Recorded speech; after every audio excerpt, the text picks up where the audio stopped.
Alors, la psychologie évolutionnaire, c'est une psychologie de développement. Ce qui veut dire que on n'en verra pas la fin.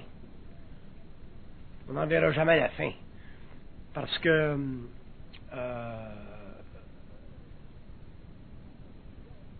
sa fonction, c'est d'amener l'homme, éventuellement, à comprendre ce qu'on appelle la vie, mais à partir des plans, au lieu de la comprendre à partir de sa réflexion. Donc ça n'aura plus de fin. Ça n'aura jamais de fin.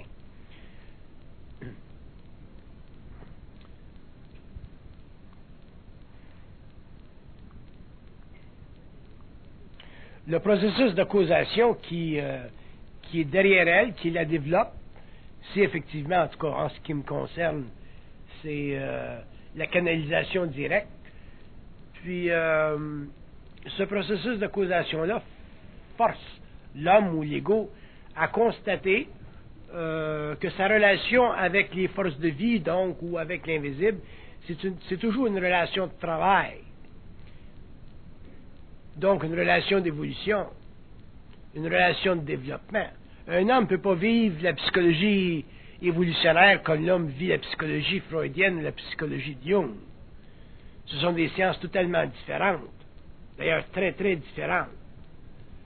Les psychologies classiques de l'évolution sont des psychologies qui tentent d'isoler des patterns, des motifs de conduite humaine pour en extraire des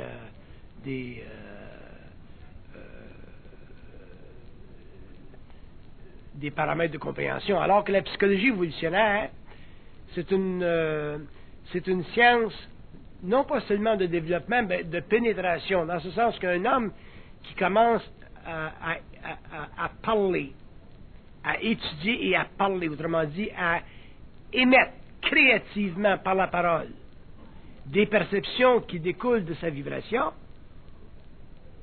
automatiquement on arrive éventuellement à des paliers de conscience qui probablement varieront selon les individus, mais qui auront quand même des points universels communs. Ce qui va créer ce qui va permettre qu'il y ait une variation dans l'approfondissement de ces paliers de conscience-là, mais c'est la sensibilité des individus. C'est évident que c'est plus facile pour moi, en tant que personne, d'étudier les plans occultes de cette conscience-là que pour vous autres à cause de ma situation personnelle. Par contre, il y a des points de jonction chez tous les hommes qui sont universels et qui permettent à n'importe quel individu de comprendre éventuellement les aspects voilés de cette science-là qui fait partie de l'intelligence humaine. Donc, il n'y a pas de raison qu'un être en arrive pas éventuellement à suffisamment comprendre, saisir le phénomène de cette découverte personnelle-là qu'on appelle la psychologie évolutionnaire. Mais il y a des conditions fondamentales. Ce sont ces conditions-là que je veux amener à votre connaissance. Une des conditions fondamentales pour le développement, l'étude, la compréhension ou la sensibilisation à la psychologie évolutionnaire, c'est la capacité de l'ego de parler. Si vous n'avez pas la capacité de parler avec d'autres personnes, ou de vous entretenir dans un langage réellement créatif, où l'ego est suffisamment tassé pour laisser passer la vibration, mais à ce moment-là, vous ne pourrez pas interroger des couches de conscience qui font partie ultimement du mystère de l'homme. Vous allez toujours demeurer dans des études psychologiques, mais vous n'entrerez jamais dans des plans de conscience réellement occultes ou voilés qui font partie de la vibration de l'ego. Donc, pour que l'homme parle avec l'homme, ça nécessite une certaine ouverture d'esprit. Si vous n'avez pas l'ouverture d'esprit pour parler avec des êtres qui s'intéressent au même matériel, mais vous ne pourrez pas avec eux débloquer des niveaux de conscience qui font partie de votre science intérieure. Il y a des choses qui ne se pensent pas. Il y a beaucoup de choses qui se parlent, il y a des choses qui ne se pensent pas. La psychologie évolutionnaire, ça ne se pense pas, ça se parle. Moi, ce que je vous dis ce soir, je le parle, je pense pas à ça. Tu commences à penser à ça, mais là, tu capotes. Mais si, pardon? Parler, c'est l'envers de penser, parce que parler, ça vous permet d'exprimer ce que vous savez, alors que penser, ça vous permet d'exprimer ce que vous pensez savoir. Quand vous pensez, vous êtes toujours conditionné à un niveau quelconque de rayonnement. Si vous avez une entité astrale, par exemple, qui est bénéfique, un guide spirituel que vous appelez, et que vous pensez, à ce moment-là, ces entités-là vont influencer votre façon de penser. Si vous avez un contact avec un ajusteur de pensée que vous pensez, cet ajusteur de pensée-là va influencer votre niveau de pensée parce que la pensée que vous vivez par rapport à lui, qui devient une forme de télépathie, elle est toujours conditionnée à votre mémoire. Par contre, si vous parlez, vous créez un blocage de l'énergie descendante et vous devenez automatiquement en émission. L'ajusteur de pensée ou l'entité spirituelle va toujours être d'accord avec vous autres après. Mais dans le mouvement instantané, c'est vous autres qui devenez l'élément créatif et eux autres deviennent le support vibratoire. C'est pour ça qu'un homme qui est en conscience créatrice n'a pas besoin de mémoire pour exprimer sa vibration. D'ailleurs, il n'a pas besoin de mémoire pour exprimer sa vibration parce qu'il est en contact virtuel avec sa source, mais il n'est pas en réflexion de sa source. Moi, si je vais par en dedans et je dis, bon, mais qu'est-ce que ce que j'ai dit à soir, ça a-t-il de l'allure? Ils vont toujours me répondre à mes affaires. Ça a toujours de l'allure. Fait que ça ne m'avance pas dans mon affaire. Parce que là, je ne demande plus. Voyez-vous? On s'habitue avec le temps à avoir de l'allure. Quand on est bien habitué à avoir de l'allure, éventuellement, mais on n'a plus besoin de référer à eux autres, puis on devient soi-même suffisamment centrique pour pouvoir explorer les différentes avenues qui nous conviennent. Si vous me posez une question, je dois savoir vous répondre. Si elle me pose une question, je dois savoir y répondre. Si tout le monde dans la salle me pose une question, je dois savoir leur répondre. Si personne dans la salle me pose de question, je dois encore savoir leur répondre. Mais pour ça, il faut que la vibration soit suffisamment universalisée pour que vous autres, quand vous partez le soir, vous pouvez dire, bon ben, c'est drôle, il a répondu à ma question. J'ai pas répondu à votre question dans le sens que personnellement, j'étais rattaché à vous autres, ou que personnellement, j'ai su de l'information vous concernant. C'est pas le même que ça marche. Mais dans le taux vibratoire de la parole, s'exerce suffisamment de luminosité pour que les individus dans la salle puissent aller chercher ce qu'ils ont besoin. C'est ça une science créatrice. C'est ça une parole créatrice. Donc, le phénomène de la pensée, qui est, autrement dit, la compréhension de la pensée, c'est un phénomène qui est relativement nouveau sur la Terre. On commence à comprendre qu'est-ce que c'est la pensée. Et on est loin de savoir qu'est-ce que c'est dans sa totalité. Si on savait qu'est-ce que c'est la pensée dans sa totalité, on serait obligé de s'interroger sur la constitution psychologique de l'ego, sur la constitution psychologique de l'âme, sur la nature de la mémoire, sur la nature des forces occultes, sur la relation entre l'homme et l'invisible, sur la relation entre les différents plans d'intelligence, sur la relation entre les différentes formes de gouvernement qui exercent leur pouvoir créatif dans l'univers des univers parallèles. On arriverait éventuellement à interroger complètement une cosmologie, c'est-à-dire ça nous forcerait éventuellement à nous amener à constituer ou à prendre conscience d'une cosmologie, c'est-à-dire d'un monde qui préexiste notre pensée. À partir du moment où l'homme a conscience d'un monde ou d'univers parallèle qui préexiste la pensée, ça devient facile pour lui de comprendre pourquoi est-ce que tout est connu. Ça devient facile pour lui de comprendre pourquoi est-ce que la voyance existe. Ça devient facile pourquoi est-ce qu'un astrologue est capable de dire, bon, mais dans 2 mois, il va se passer telle affaire. Parce que cette conscience-là préexiste la pensée. Si on pouvait établir une mesure entre la pensée réfléchie et la parole parlée, on verrait qu'il y a un différentiel de lumière extraordinaire. Ça n'a pas la même vitesse, une pensée réfléchie et une parole parlée. Parce que les deux font partie des univers parallèles, mais les deux sont conditionnés par des facteurs dont certains sont ascendants et d'autres descendants. Quand tu parles, c'est l'énergie qui descend. Quand tu penses, c'est l'énergie qui remonte.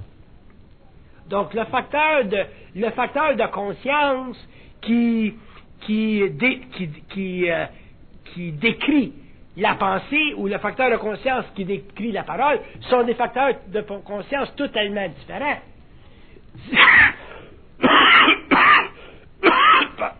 Excusez-moi. Si vous me demandez, vous, par exemple, bon, ben, M. Bernard, explique-nous donc qu'est-ce que c'est. Qu'est-ce que c'est que ça veut dire Dieu? Puis une autre personne dans la salle me demande, mais qu'est-ce que ça veut dire Dieu? Puis une autre personne là-bas me demande, qu'est-ce que ça veut dire Dieu? Je vais vous donner 3 réponses différentes. Autrement dit, je vais toujours vous parler en fonction de votre vibration. Moi, ça ne me dérange pas, les 3 différentes définitions de ce que ça veut dire Dieu. Parce que je ne suis pas impliqué dans la réflexion de ça. Je ne suis pas intéressé à évaluer le concept. Je suis intéressé simplement à définir la réalité du concept en fonction de la vibration qui passe dans mes corps subtils, donc que je canalise. Et que je vais toujours définir en fonction du récepteur. Fait que si vous me posez la question, ben, je vais vous répondre en fonction de votre mémoire, si vous êtes judéo-chrétien, si vous êtes spirituel, si vous êtes religieux. Si l'autre est d'autre chose, je vais y répondre d'une autre façon.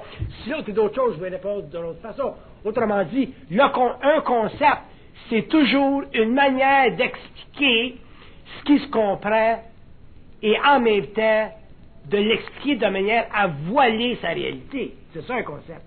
Alors qu'une vibration va servir à créer un choc à la mémoire pour dégager l'ego d'un concept qui a besoin pour se soutenir moralement. Si vous êtes très attaché au concept de Dieu parce que vous êtes religieux, puis vous avez été à l'école, vous avez été instruit par des jésuites, et ainsi de suite, à ce moment-là, par vibration, je vais être obligé de vous créer un choc. Dans le sens que je vais vous donner une définition de Dieu qui ne fait pas votre affaire. Pour vous forcer en tant qu'ego de vous mettre en vibration à un autre niveau. Sans ça, je ne vous rends pas service.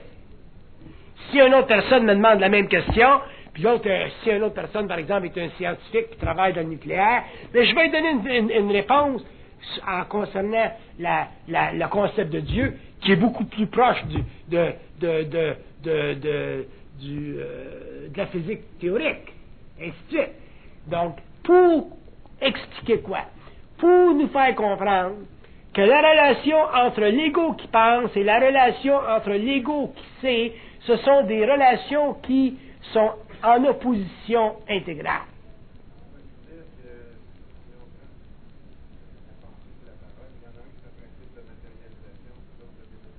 Il y en a un, c'est un principe de matérialisation, puis il y en a un, c'est un principe de dématérialisation.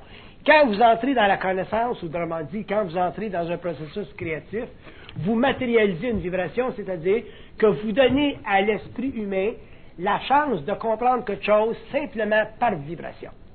À ce moment-là, vous pouvez matérialiser n'importe quoi, c'est-à-dire amener à la conscience de l'homme n'importe quel concept qui a besoin de voir, qui a besoin de redéfinir pour que ça fasse son affaire au niveau où il est rendu. Alors que dans l'autre cas, mais c'est une dématérialisation, c'est-à-dire que vous défaites quelque chose qui fait partie de la mémoire de la race pour libérer l'esprit qui pense, puis pour l'amener plus tard à concevoir ou à convenir avec des notions qui font simplement partie d'une vibration. Et c'est ça la fondation, le caractère fondamental de la psychologie évolutionnaire. Plus l'homme va rentrer dans une... On s'imagine, on est en 1998, là. Imaginez-vous ce que l'homme va vivre au niveau d'une psychologie évolutionnaire dans 50 ans, dans 200 ans, dans 400 ans, dans 800 ans. Probablement, éventuellement, l'homme va être obligé de changer de niveau de langage. Moi, je sais bien que dans des moments de conscientisation, autrement dit, dans des moments d'étude ou de contact télépathique avec les plans, avec le plan mental, je suis obligé complètement de me dissocier de la langue française ou des langues indo-européennes qui font partie de la mémoire de la race, puis je suis obligé de converser dans un langage qui ne fait pas partie ou qui n'a pas de racine avec les langues qu'on connaît, qui est un langage qui est totalement vibratoire. Alors, éventuellement, probablement que la psychologie évolutionnaire amènera l'homme à traiter avec des niveaux de conscience suffisamment éthérés pour que le langage humain actuel ne soit plus utilisable et que l'homme, finalement, entre dans des langages ou dans des constructions verbales d'un ordre totalement vibratoire. Et ça libérera une immense énergie pour lui permettre, par exemple, de créer des espaces temporels virtuels pour que des entités puissent se matérialiser dans son espace-temps, pour qu'il puisse en arriver à faire face et à venir en communication directe avec ce qui, dans le passé, l'aurait totalement détruit psychologiquement. Fait que ça va venir un jour, parce que plus la vibration de l'homme va s'élever, plus l'homme va pouvoir créer des corridors de temps, ouvrir des corridors de temps. Excusez-moi. Et dans ces corridors de temps-là, des entités pourront se matérialiser et l'homme pourra finalement venir réellement en contact avec les forces, les agents, les agences ou les intelligences qui, pendant l'évolution, ont guidé l'humanité en cachette ou derrière des voiles. Quand ces temps-là sont arrivés, mais les hommes qui...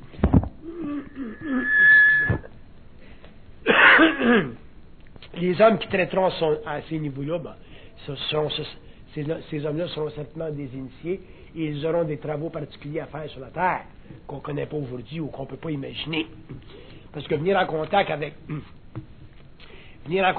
des entités qu'on aide à matérialiser ou qu'on permet de matérialiser, ça nécessite d'abord qu'on soit émotionnellement très, très libéré de la conscience de la race.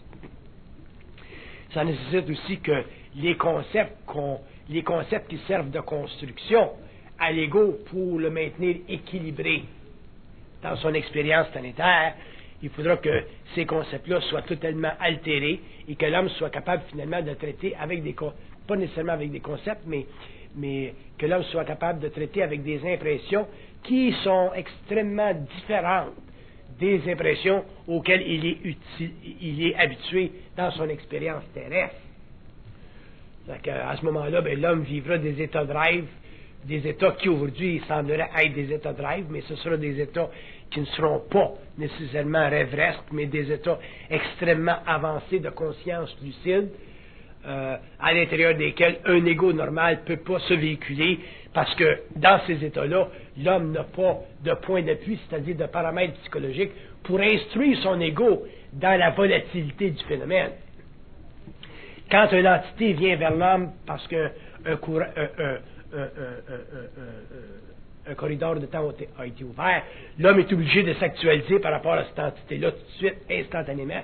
Il est obligé de savoir tout de suite, instantanément, quoi faire avec cette entité-là, parce que cette entité-là, à ce moment-là, devient à ses commandes. Elle est sous ses commandes. C'est pas l'envers.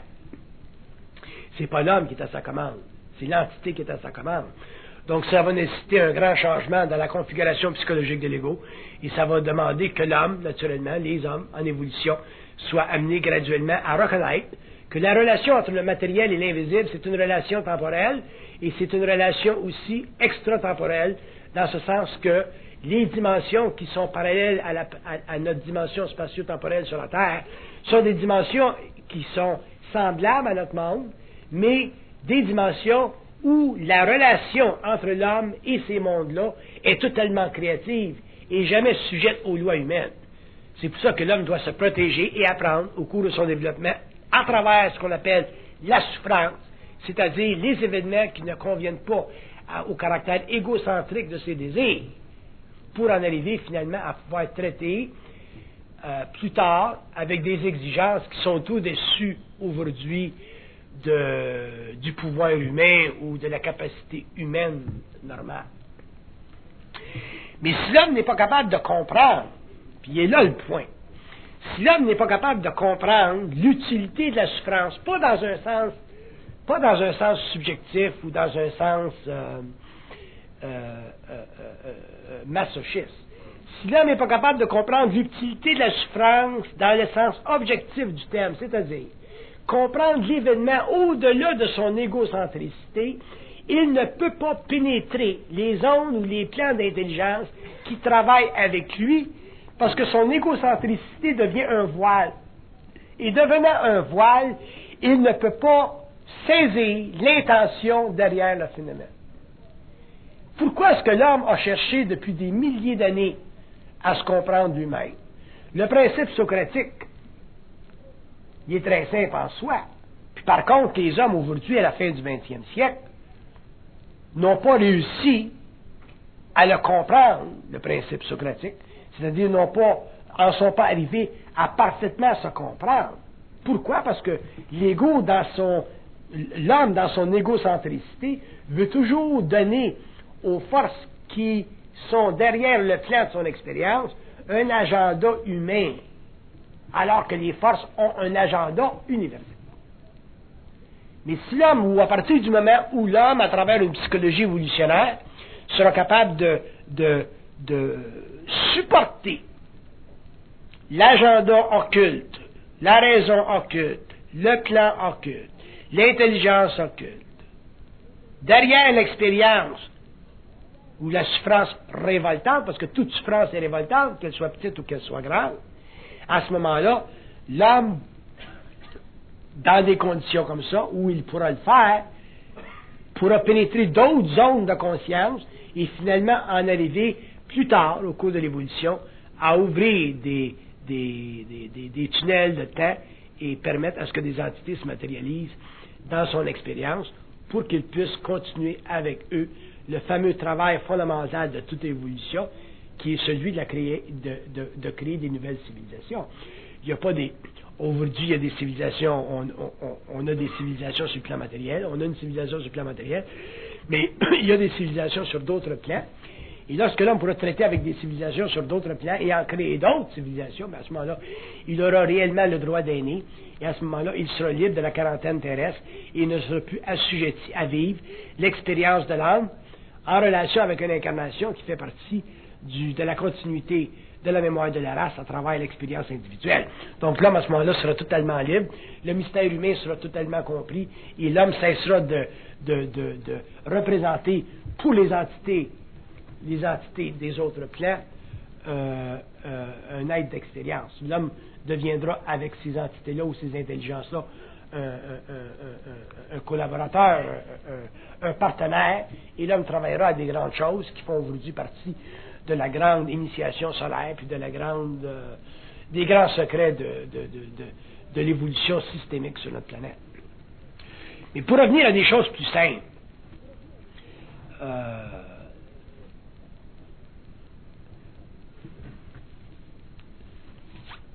beaucoup a été dit et beaucoup doit être dit pour faire pour donner une compréhension fondamentale, profonde, soutenue à ce qu'on appelle le phénomène de la souffrance sur la Terre. Sur la Terre, la souffrance a toujours été considérée comme une chose faisant partie de la vie. Mais c'est pas suffisant, ça. Tout le monde le sait que la souffrance fait partie de la vie. Bon.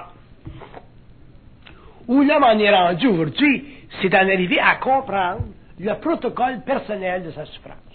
L'agenda personnel de sa souffrance. Pourquoi la petite fille qui s'en va sur la rue un soir tard, pourquoi la petite fille, elle se fait violer?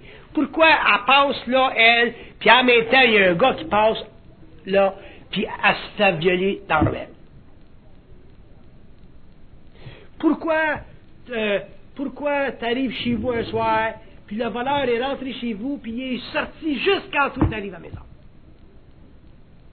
Pourquoi tu arrives sur une route de campagne avec ton auto, il n'y a personne d'autre, puis un coup, whoop, il y a quelqu'un qui sort d'un side street, puis qui te frappe, puis tu fais un accident. Autrement dit, la fameuse synchronicité des événements. Pour comprendre la vie, il faut comprendre la synchronicité des événements, c'est-à-dire, il faut comprendre le phénomène et le degré de manipulation des événements. Parce que la vie, techniquement, c'est un processus à l'intérieur duquel des volontés autres que la nôtre dominent notre existence à travers des événements qui constituent, pour nous autres, un degré de souffrance ou un degré de joie. On te fait rencontrer la bonne femme, tu tombes en amour, tu es heureux. Elle est là au club, elle a tout ce que tu aimes. elle a les cheveux rouges, elle a les yeux bleus, puis elle a des chaussons verts. Tu l'aimes, elle. Bon. Donc, on se fait rencontrer. Par contre, dans on va lui donner un petit peu de temps, on va dire, dans 2 ans, tu seras plus capable de la toffer. Parce que non seulement elle a les yeux jaunes, les cheveux jaunes, puis les yeux verts, puis les bas, ces petits bas, comment est-ce que j'ai décrit ça? Mais là, au bout de 2 ans, tu vas avoir découvert d'autres choses. Parce qu'elle était déjà weird quand tu l'as rencontrée, mais là, elle va être weirder de l'heure. Autrement dit, au fur et à mesure où vous allez vous connaître, vous allez réaliser qu'elle n'est pas ce qu'elle était quand tu l'as rencontrée au bar. Là, elle est plus. Donc, au bout de 2 ans, tu n'es plus capable d'en prendre, parce que là, ses cheveux sont plus jaunes, sont rendus verts, les bas sont plus verts, sont rendus jaunes, puis les yeux, elle s'est mis des lentilles de couleur. Autrement dit, pour expliquer quoi? Pour expliquer que il y a des lois de conséquences qui invitent les individus dans l'expérience à entrer dans une expérience sans les connaître. Si le gars savait que dans 2 ans, elle se mettrait les cheveux de telle couleur, ben, il aurait dit, ce soir-là, ben, je ne vais pas la rencontrer. Je vais me retourner de bord vite. Il y a beaucoup d'expériences comme ça que si on avait su, on ne l'aurait pas fait. Eux autres le savent. Nous autres, on ne le sait pas. Puis si tu demandes par en dedans, tu dis, bon ben, es-tu correct celle-là, là, les cheveux verts, les bas jaunes, puis les yeux bleus, je peux-tu y aller avec elle? Ils vont dire, tout est correct. Pour eux autres, tout est correct parce qu'il y a un plan. Puis pour toi, tout est correct là parce que c'est nouveau. Mais dans 2 ans, ça sera plus correct. Puis dans 2 ans, tu vas dire, ben, tu m'avais dit que tout était correct. Puis là, ils vont dire, mais tout est correct jusqu'à aujourd'hui, là, c'est temps de changer. C'est comme ça que ça marche avec les autres. Fait qu'à ce moment-là, quand tu es rendu à pouvoir être traité et à comprendre les événements d'une manière objective, mais au bout de 2 ans, tu es content de partir. Mais si tu n'as pas cette compréhension-là, ben, au bout de 2 ans, tu souffres, puis elle souffre, puis tout le monde souffre. Fait qu'on est toujours de même. On n'est pas capable de traiter avec la souffrance. Parce qu'on ne comprend pas l'agenda. On n'a pas quelqu'un pour nous dire, ben, tu t'es fait violer à 17 ans, c'est pour te renforcer émotionnellement, pour que quand tu viens en contact avec nous autres, tu ne sautes pas. Le choc émotionnel que ça t'a donné, le viol, ça t'a permis de réellement cristalliser ton mental, séparer tes émotions de ton mental. Aujourd'hui, tu es capable d'aller plus loin dans ton expérience. Fait que, on ne l'a pas en général, cette expression-là, cette expérience-là, cette compréhension-là. C'est ça qui est le problème. Ils disent que, la raison pour laquelle on entre dans une phase évolutive sur la Terre, c'est pour finalement en arriver à réellement utiliser notre intelligence, qu'on n'a jamais utilisée avant. On a utilisé notre intellect. Notre intellect, ça n'a rien à faire avec notre intelligence. La connaissance humaine. Mais quand on parle d'intelligence, on parle de compréhension fondamentale de la relation entre l'homme dans l'expérience souffrante de sa vie avec les plans qui constituent l'arrière-monde qui domine son existence pour le moment parce qu'il n'y a pas la maturité psychologique et psychique pour être en contact avec eux autres sans flipper. Avec l'évolution, ça va se faire, c'est déjà commencé. Et là, on arrivera un jour à pouvoir avoir une compréhension instantanée et suffisamment intelligente de cet agenda-là qui fait partie de son contact avec les plans. Mais à ce moment-là, l'homme ne pourra plus vivre sa souffrance existentiellement comme il l'a fait pendant l'évolution. Elle fera partie d'un agenda compris pour aller plus loin dans la compréhension de son propre mystère et finalement pour en arriver à souffrir le moins possible dans la vie lorsque la transformation de ces corps aura été exécutée. C'est ça le but de la psychologie évolutionnaire. Le reste, toute autre forme de psychologie, est simplement une façon de l'ego égocentrique, de s'entretenir d'une manière de penser, mais qui n'a rien à voir avec la réalité.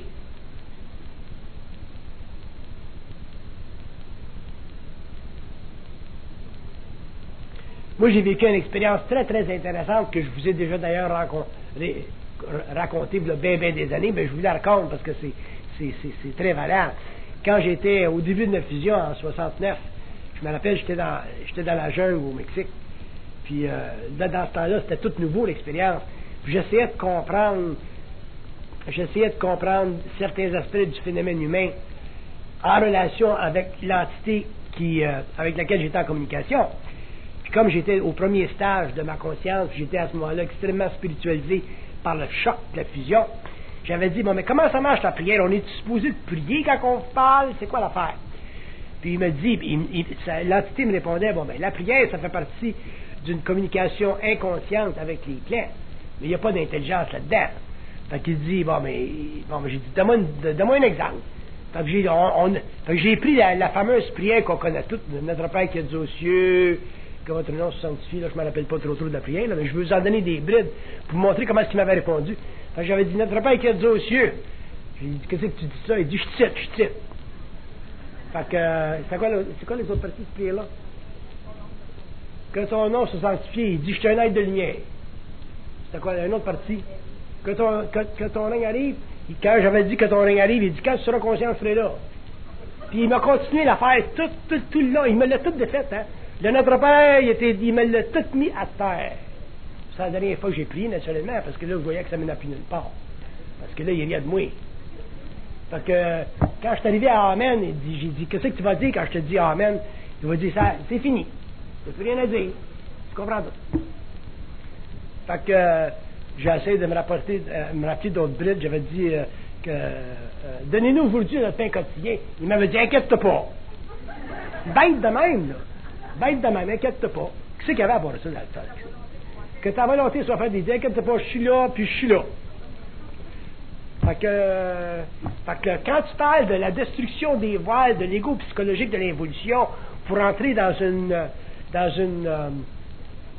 un dialogue, finalement, avec les plans qui ont toujours représenté pour l'homme un mystère, qui ont toujours été pour lui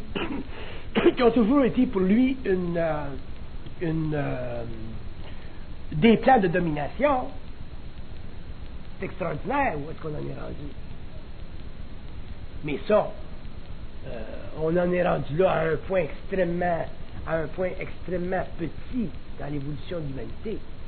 Toutes les choses commencent dans un certain temps. Ça commence petit, puis ça s'agrandit, puis ça se développe, puis ça s'étend au cours des siècles, puis des âges. Puis c'est comme ça que ça fonctionne, l'évolution. Fait que c'est pour ça que je dis, l'évolution psychologique, la psychologie évolutionnaire, c'est une psychologie de développement. Les hommes, définitivement, en arriveront à créer d'autres aspects de cette psychologie-là. Moi, je vous en donne des aspects à travers mon expérience. Il y en a d'autres hommes qui en donneront des aspects à travers leur expérience. Il y a quelqu'un dans la salle ici là, qui a écrit un livre dont j'ai pris connaissance là, 1 an, je ne sais pas, 2 ans. C'est un livre qui est très très bien écrit. Il y a quelque chose de très intelligent là-dedans. Fait qu'on voit que les gens sont capables de réellement commencer à mettre sur papier ou à matérialiser des concepts qui font partie de leur conscience. Et chacun selon son taux vibratoire. Probablement qu'un jour, on rencontrera quelqu'un, puis d'ailleurs, moi aussi, j'aimerais ça, rencontrer des gens comme ça, qui ont une vibration tellement élevée, que là, tu es obligé de t'arrêter et de dire, bon, mais là, c'est rendu, là, réellement, là, loin. C'est merveilleux de rencontrer des gens, des hommes, dont tu peux dire, ouais, lui, là, ce qu'il dit, c'est ça. Je le sais, ce qu'il dit. Puis, c'est la psychologie évolutionnaire qui va permettre ça. Puis, imaginez-vous jamais qu'en tant qu'individu, vous êtes déconnecté de cette science-là.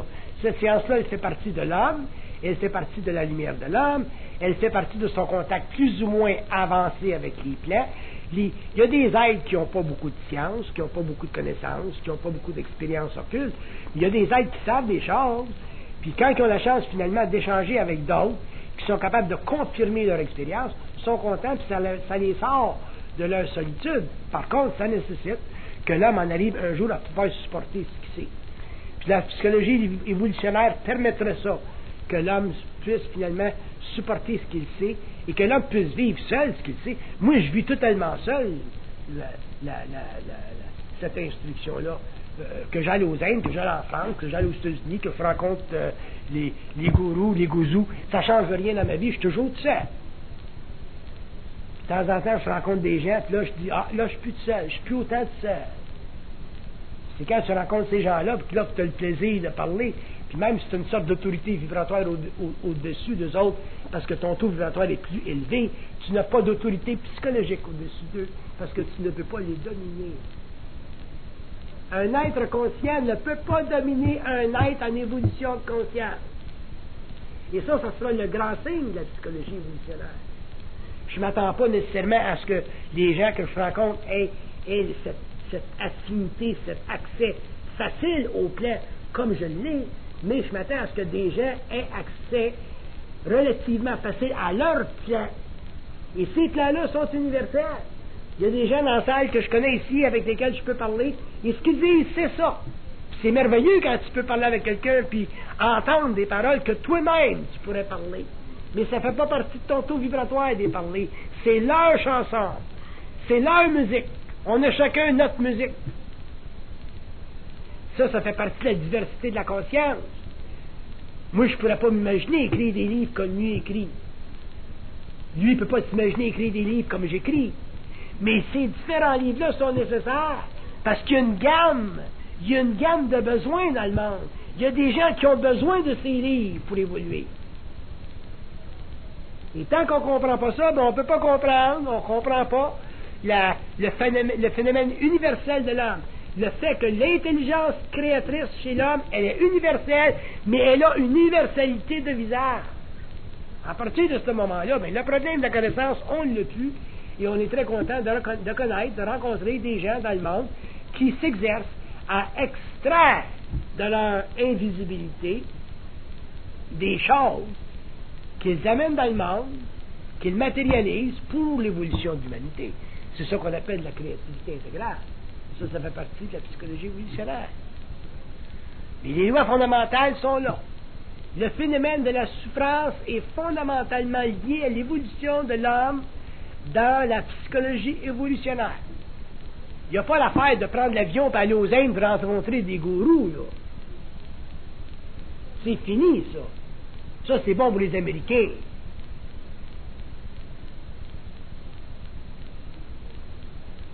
C'est fini, les gourous, puis l'eau de rose, là.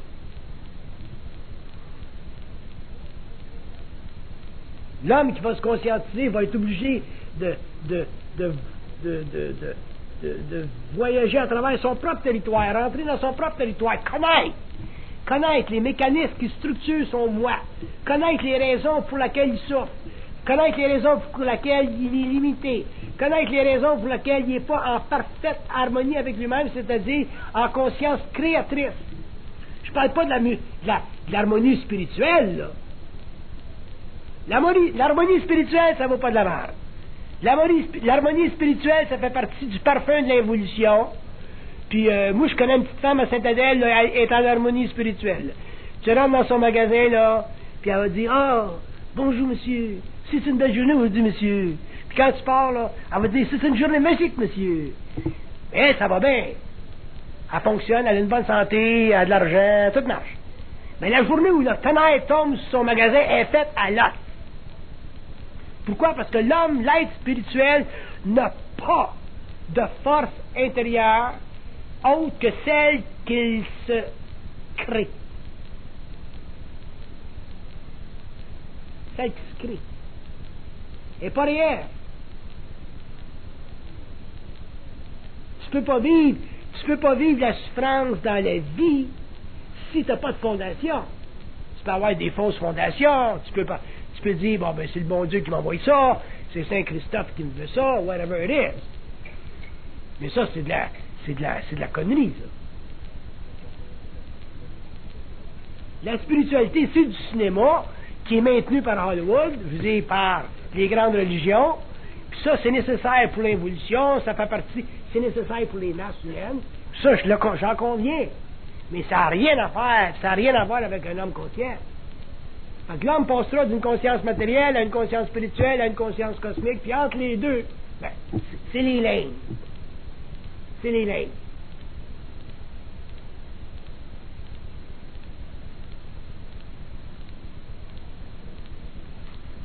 Mais la spiritualité, ça fait partie tellement de l'inconscience évolutive, ça fait partie tellement de la mémoire de la race. Toutes les races ont leur spiritualité, que c'est la raison pour laquelle la psychologie évolutionnaire ne peut convenir qu'à un homme individualité. Parce que quand tu commences à parler avec eux autres en haut, la spiritualité, il n'y en a plus, hein? Tu as vu tout à l'heure ce qu'ils ont fait avec notre Père qui est aux cieux. Ça fait que le développement de la conscience supramentale sur la Terre, c'est un développement qui est long, qui sera long, et qui fait partie du travail des forces universelles à travers la race humaine, qui fait partie de l'évolution de la race humaine. C'est un travail qui est extraordinaire. De l'autre côté, c'est un travail qui est difficile parce qu'on est habitué à interpréter égocentriquement la réalité des plans. Vous verrez la réalité, comme vous dites, de la vie. Et un jour, l'homme devra interpréter la vie d'une manière objective, c'est-à-dire la comprendre, puis pouvoir facilement être en communication télépathique avec les mondes qui ont toujours existé d'ailleurs et qui prédatent la pensée humaine.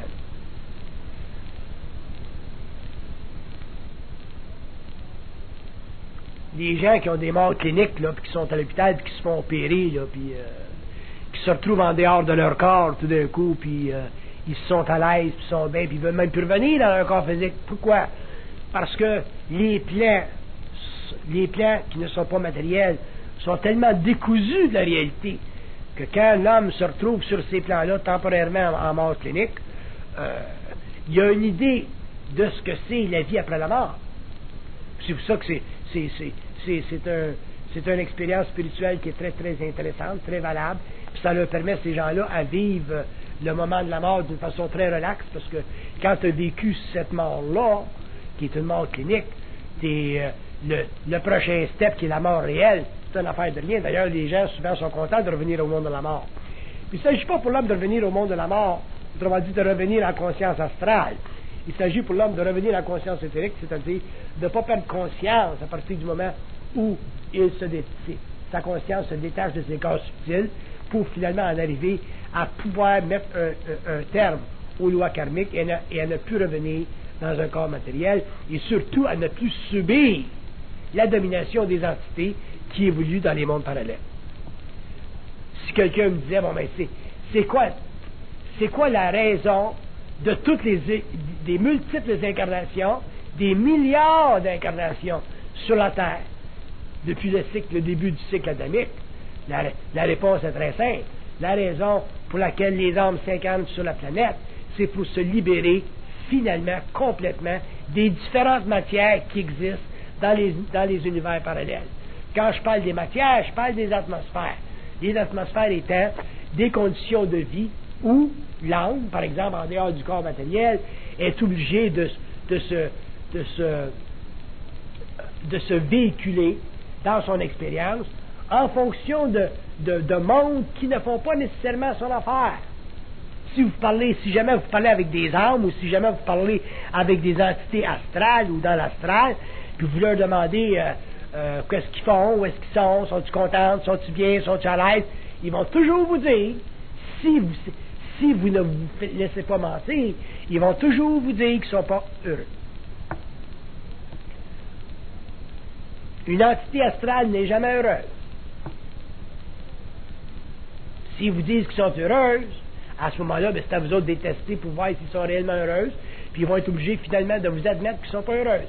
Et la raison pour laquelle les entités astrales ne sont pas heureuses, c'est parce qu'ils ne sont pas capables de penser. Pourquoi est-ce qu'ils ne sont pas capables de penser? Parce qu'ils sont coupés du lien avec l'ajusteur de pensée qui est la source de leur conscience. Donc, une entité astrale, un mort, que ce soit n'importe quel mort à n'importe quel niveau, même sur les plans les plus évolués, un mort, c'est toujours une entité qui ne peut pas penser et qui est obligée d'utiliser la mémoire pour se véhiculer dans les mondes parallèles. Puis utiliser la mémoire pour se véhiculer dans les mondes parallèles, c'est pas intéressant pour eux autres, parce que ça a trop de limites. C'est trop limité. La mémoire, c'est pas simplement la sommation d'expériences. La mémoire, c'est un véhicule. La mémoire, c'est un tableau d'expérience. Il y a un être qui arrive sur le plan astral qui a une certaine mémoire. Si vous avez été un jésuite, par exemple, si vous êtes mort, puis vous arrivez de l'autre bord, puis vous êtes un jésuite, vous allez vous véhiculer dans les mondes parallèles en fonction de votre jésuiterie. Ce que vous êtes en tant que jésuite, si vous êtes un jésuite orgueilleux, vous allez vivre là-bas comme un jésuite orgueilleux. Si vous êtes un bon curé de campagne, très humble, vous allez vous véhiculer là-bas comme un curé de campagne très humble. Fait que vous allez simplement continuer dans ces mondes parallèles-là l'exercice d'une mémoire qui, cette fois-ci, est libre du corps matériel et du cerveau. Mais ça ne vous donne pas de liberté. Le contact avec l'ajusteur de pensée n'existe pas. C'est pour ça que les âmes ont toujours recherché dans les mondes parallèles la venue éventuelle, le contact éventuel avec ce que les autres appellent Dieu, c'est-à-dire la lumière de l'ajusteur de pensée. C'est là la grande souffrance. Puis attendre, puis attendre, puis attendre, puis elle vient jamais la lumière, puis elle viendra jamais la lumière, parce que le plan astral, c'est un plan qui a été créé après la décision d'envoyer les âmes dans la matière. Le plan astral a existé seulement à partir du moment où les âmes ont été obligées de mourir à cause de l'attraction qu'elles avaient sur le plan matériel pour certains plaisirs de la vie, dont la nourriture, la sexualité, tout ça. Mais au fur et à mesure que la densité du corps astral s'est faite au cours des millénaires et que l'âme ne pouvait plus sortir facilement de son corps physique, elle était obligée de rester dans son corps matériel jusqu'à l'épuisement du corps matériel pour se libérer de l'enveloppe charnelle pour retourner au plan astral. L'âme était obligée de retourner dans des mondes dans lesquels elle n'avait pas le plaisir de l'intelligence, mais où elle avait simplement la souffrance de sa souvenance.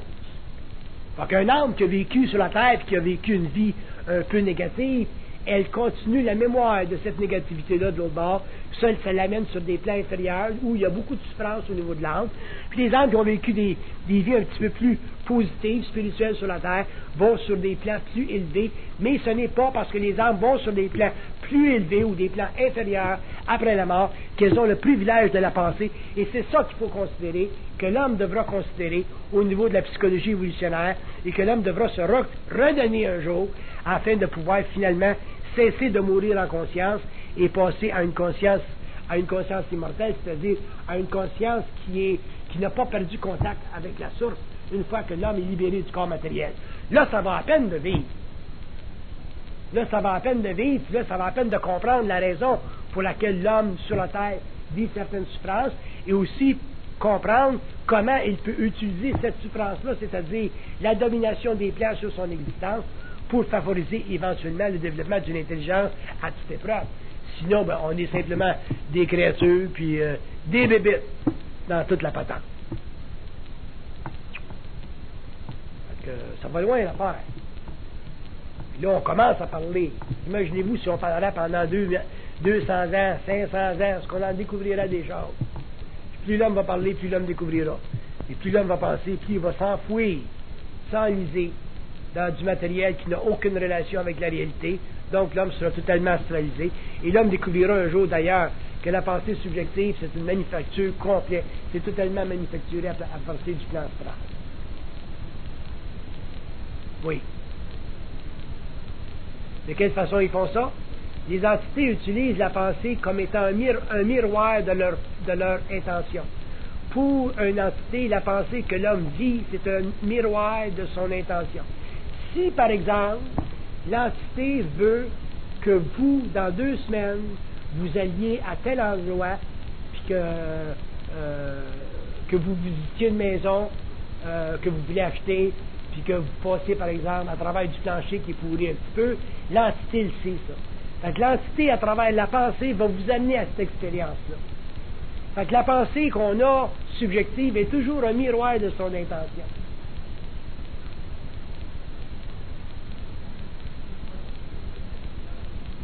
Vous ne pouvez pas la questionner parce que vous pensez. Vous ne pouvez pas la questionner parce que vous pensez. Tant que l'homme pense, il est assujetti à un plan astral. Quand l'homme cesse de penser et qu'il est en communication télépathique, à ce moment-là, il est assujetti à un autre plan qui est moins astral, qui est plus mental, il est assujetti à un plan pareil. La seule différence, c'est que dans le deuxième cas, il peut le comprendre, le plan, alors que dans le premier, il ne peut pas le comprendre. Dans le premier, il vit une expérience, comme l'humanité vit une expérience.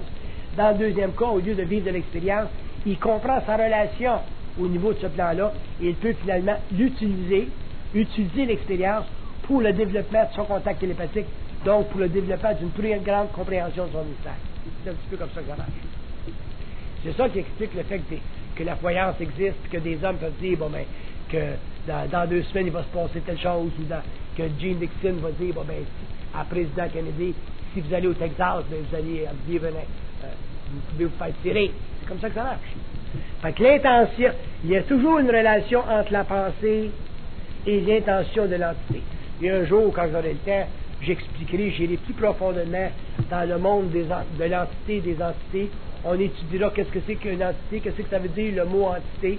On s'apercevra que des entités, ce sont des intelligences qui ont différents niveaux de relation avec nous autres en tant qu'êtres. Certaines de ces entités-là ont des liens karmiques sur le plan astral. Il y a des êtres qui ont des entités, des guides spirituels. Les liens qu'ils ont avec ces entités-là sont des liens karmiques. Autrement dit, il y a déjà eu contact dans d'autres vies, dans d'autres expériences avec elles. Et il y a des êtres qui ont des contacts qui ne sont pas astrales, qui sont d'ordre mental, autrement dit universels.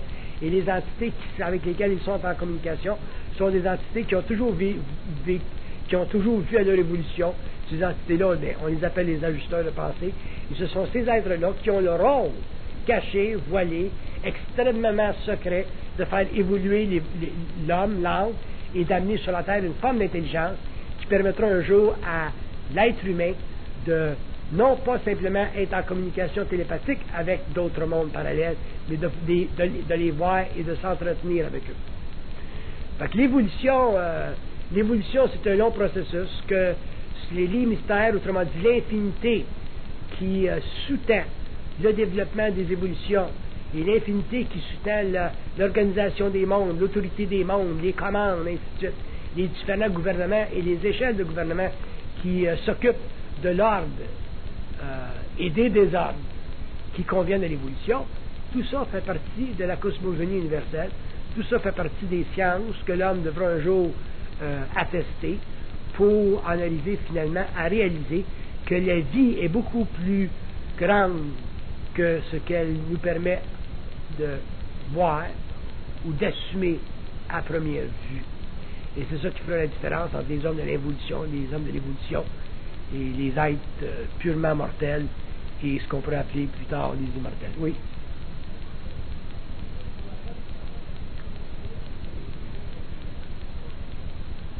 Le taux vibratoire d'une personne, c'est la définition de sa liberté au niveau des plans. Une personne qui a un taux vibratoire d'un certain ordre ne peut pas être affectée par des entités astrales. Une personne qui a un taux vibratoire inférieur à un certain ordre peut facilement être en contact avec des entités astrales. C'est toujours votre taux vibratoire qui vous permet. C'est comme votre. Tu vas dire, si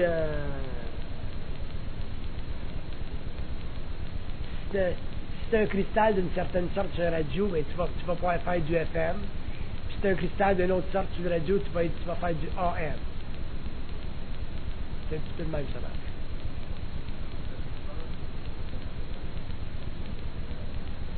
La souffrance est toujours proportionnelle à la pensée qu'elle peut dégager. Parce que la pensée, c'est la mesure de toute chose. Si vous n'aviez pas de pensée, vous ne pourriez pas souffrir. Parce que vous ne pourriez pas évaluer psychologiquement votre malaise. Tu donnes un coup de pied dans le cul à un chat, il va avoir rien que le coup. Mais il ne pourra pas évaluer. Il ne pourra pas dire mon maître n'est pas fin un matin.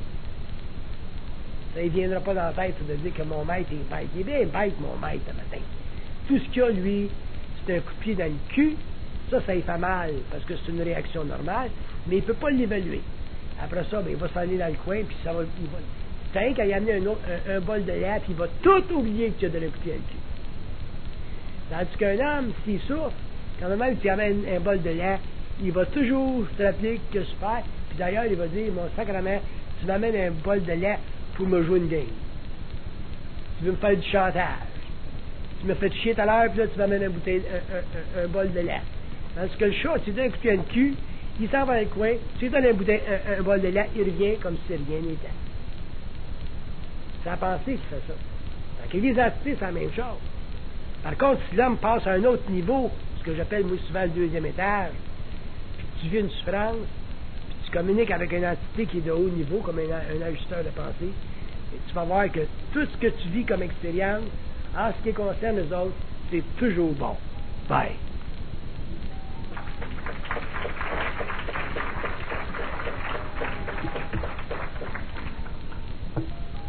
Fait que si c'est toujours bon parce qu'ils te le disent, parce qu'ils te le font comprendre, ça veut pas dire qu'il faut que tu restes.